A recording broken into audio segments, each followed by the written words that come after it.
Welcome to West Arbor Studios. Today, we're going to show you a tutorial how to create a wood texture in Illustrator CS6. First, create a rectangle the size you want your plank to be.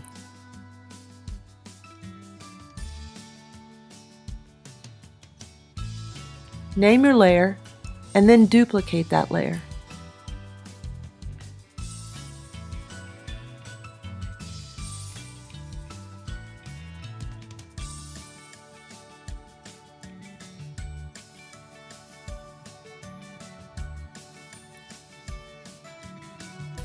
For the plank, give it a nice warm earth tone. This is the bottom of your wood, so you don't want it to be too dark. Now for your wood texture, you want to give that a bit darker earth tone. Now resize.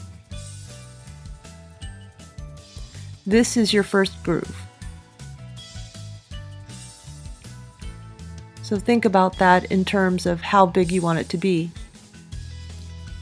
Right now it's still a bit too big.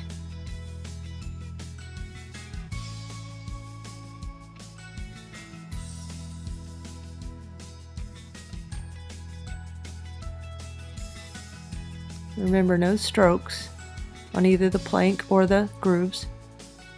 It's my bad.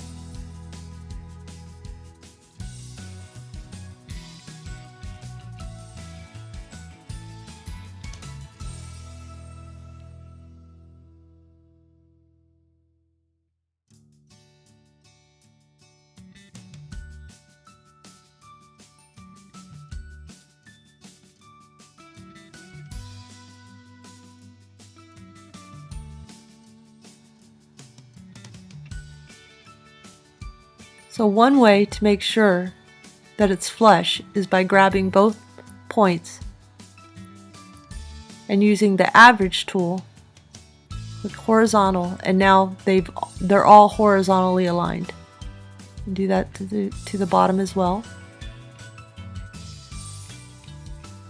Now zoom in really tight. Bigger, there you go. And you want to duplicate that. Now, as you duplicate it, randomize the color and the size. Holding the shift key, you should keep it aligned as you resize it. Just option drag, that duplicates it. I'm sure you guys know all that stuff.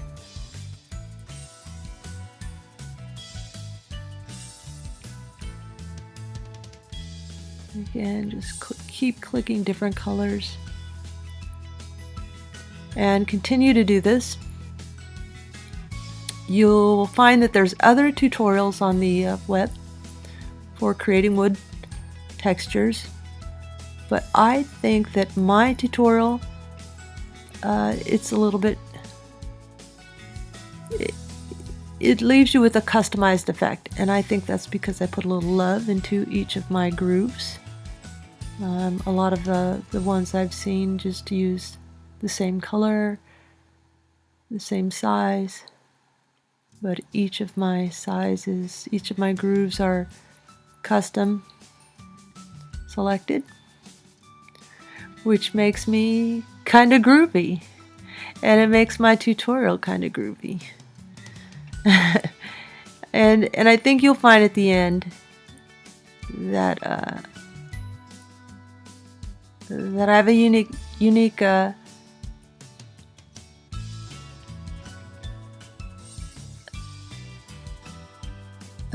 piece of wood at the end, handcrafted.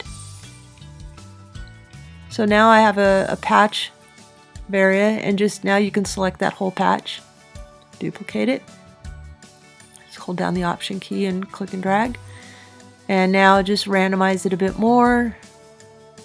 Just click, oops, we gotta do it with the other tool. There you go. Now click and drag that, bring it over.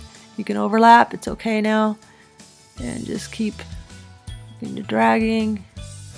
If you see a pattern, kind of try and diffuse the pattern. You want it random, random, random. I still see a bit of a pattern in there, but you know, it's okay. Now the window's in our way. We're gonna have to close that window. It's easier to do it that way. And there you go. We'll get it flush. Okay. Just a bit more touch. Now, that's looking a little bit more wood plankish. Now we go over to the pucker tool. Not twirl, pucker. And I like to keep my brush size around 30 points. That is not 30 points, I'll have to change that. So 30 points, 30 points. Intensity is probably going to be 1. Yep. It's going to have to be 1. Yeah. So that's what happens with 10. And you just want to kind of pull it, or we could just click it. Click, click. What you're doing now is just where you see straight lines, just randomly go through and create warped lines with the pucker tool.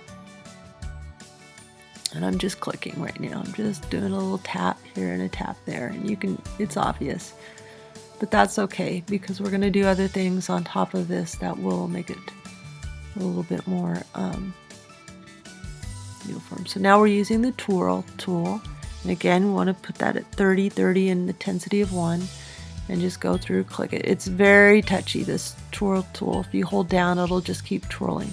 So just click it once. Click it everywhere you see that there's too much straight lines.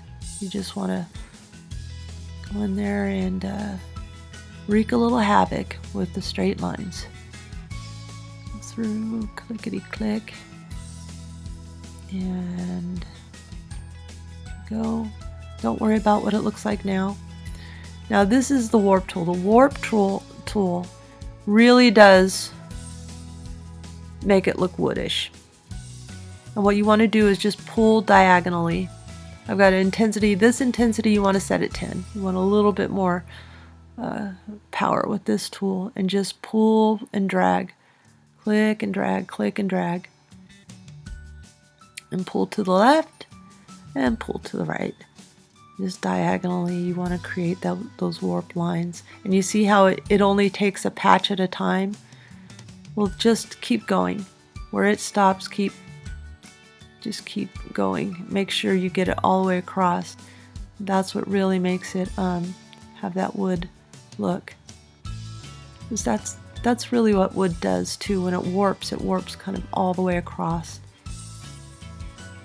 So there's a good example, going all the way across. Keep it going, and you can really see right there how that does give it a wood feel. So just keep going through. You just want to get those lines anywhere that you see it's too straight and narrow. Go through and pull it, and you can really go any which way with this. So that's the way wood is in real life. And just go through there. Again, if you see any straight areas, just hit it again.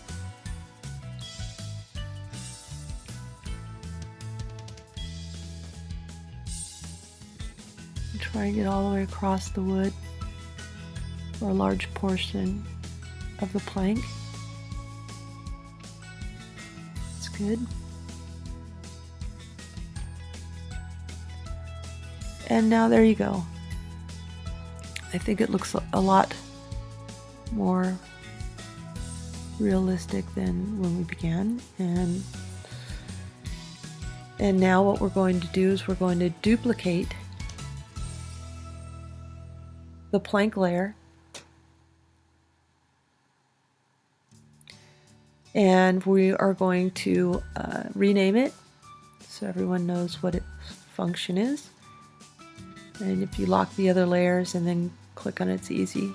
And then go to transparency and give it a bit of a darker color, and then hit multiply.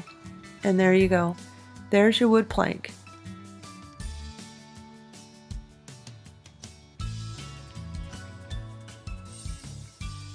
And there's lots of different things you can do. You can give it a little bit more attention and really give it like a couple of knots here and knots there, and really customize it even more.